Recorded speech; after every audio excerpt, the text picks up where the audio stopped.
স্বাগত আরো একটি টপিকে। আমরা আজকে টি2 ভাইরাস সম্পর্কে জানবো।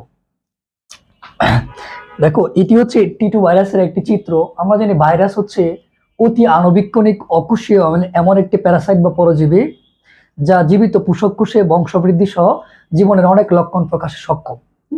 তো ভাইরাসটা আসলে অনেক ছোট, অনেক ক্ষুদ্র, অণুবীক্ষণ যন্ত্র ছাড়া আসলে দেখা যাবে না। এটা হচ্ছে একটি ভাইরাস, যেটা হচ্ছে টি2 ভাইরাস।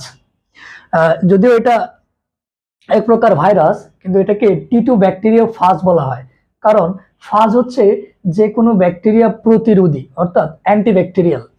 এই টি2 ফাজ ভাইরাসটি এটি মূলত এক প্রকার ভাইরাস, কিন্তু এটি হচ্ছে এক প্রকার অ্যান্টিব্যাকটেরিয়াল বা ব্যাকটেরিয়া ফাজ।